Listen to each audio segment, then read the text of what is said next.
Պարոն վարչապետ, կառավարության նիստում խոսեցիք ջրի խնդրի մասին, ես կուզեի ձեր ուշադրությունը հրավիրել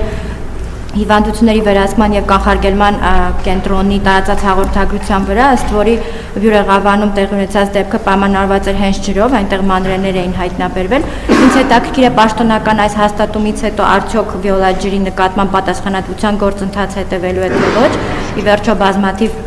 մարդկանց առողջությանը վնաս է հասցվել, այդ թվում երեխաների, եւ ընդհանուր առմամբ վիոլա ջրի ընկերությունում արկա խնդիրների մասին տեսչական մարմինը եւս բարձրաձայնել էր, թե ջրի կորուստների, թե ընդհանուր առմամբ ջրի կառավարման հարցի հետ կապված ինչ լուծում է տեսնում կառավարությունը։ Շնորհակալ։ Բայց ես ուզում եմ մենք մի բան արձանագրենք։ Ես 2000 հիմա հիշեմ որ թվականին։ Երևի 2004 թվականին եթե հիշողությունս չի դավաճանում, որպես լրագրող հայաստանցի լրագրողների եւ խմբի հետ եղել եմ Վիոլա ջուր ընկերության կենտրոնականում ծանոթացել եմ ընկերության գործունեությանը, ընդհանրապես Վիոլա ջուր ընկերությունը համաշխարհային գիգանտներից է ջրի կառավարման եւ Հայաստանում այն խնդիրները որ կան, այդ խնդիրները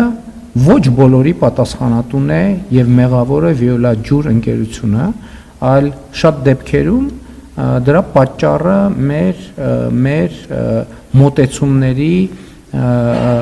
անհամապատասխանությունն է ավանդաբար այն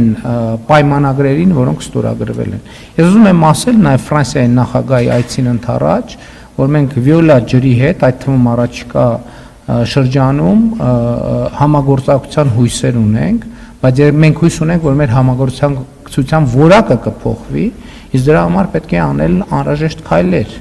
որովհետև եւ կարծում եմ, որ էլի Վիոլա ջուր ընկերությանը պետք չի դեմոնիզացնել մեր ընթացակարգերում եւ մեր մոտեցումներում, ջրի նկատմամբ մեր մոտեցումներում կան բազմաթիվ խնդիրներ եւ մենք այդ խնդիրները պետքա լուծենք։ Իսկ խնդիրները, ասում եմ, ամբողջ հանրապետությունում մենք Վիոլա ջրին բերել ենք, դրել ենք հնամաշ ըստ էության քայքայված ջրային համակարգի վրա, բայց մենք պետք է հասկանանք, մենք ներդրումներ պետք է անենք այդտեղ։ Ինչպես այդ ներդրումները անենք, ինչպես պետք է հետ գա այդ ներդրումները, որովհետև փողը դնելը մի բան է, բայց այդ դրած փողը պետք է արդյունք բերի։ Սկսած նաև նրանից, որ ջրի օգտագործված ջրի համար վճարումների կուլտուրան, ձևը, ծավալը պետք է նաև համապատասխան լինի։ Այսօր շատ գյուղերում այո, մարդիկ ասում են, հիմա չեն ասում, որովհետև ես դրա մասին շատ եմ խոսացել, որ ասում են մեր սարերի ջուրը բերում են, ինչի պետք է վճարեն։ Ես ասում եմ ջրի համար չի վճարը, այլ նրա համար է, որ ասում եմ մեր պապերի ջուրն է, որովհետև մեր պապերը գնում էին գրաստներով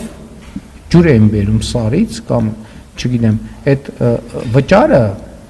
հիմնական մասով այդ ջուրը կիլոմետրերից բերել բնակարան հասցնելն է, նրա շարունակականությունը ապահովելն է, անվտանգությունը եւ հարմարավետությունը ապահովելն է։ Մենք պետք է հասկանանք, որ այս խնդիրը կա։ Երկրորդը մարդիկ ոռոգման համար են օգտագործում խմելու ջուրը, խմելու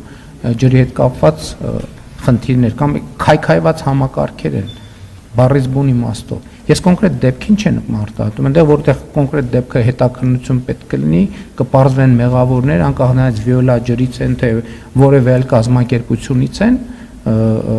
պատասխանատվությունը անհատական եւ օրենքով սահմանված դեպքում, եթե իրավաբանական անձն էլ պատասխանատվություն ունի, այդ իրավական ընթացակարգը այդ պատասխանատվությունը վրա կհասնի։ Իմ ասածը ուրիշ բան է,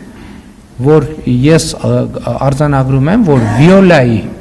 նման ընկերության հետ համագործակցության հնարավորությունը մենք ճիշտ չենք օգտագործել եւ պետք է ճիշտ օգտագործենք։ Եվ խնդրում եմ, առաջարկում եմ, որ Օրանժի պատմությունը չբերենք, որ Օրանժը եկավ Հայաստանում ներդրում արեց, հետո ստեղը հասցրեցին, թողեց գնաց։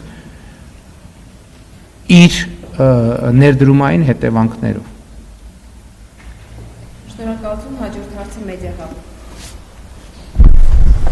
Պարոն Փաշինյան, վերջերս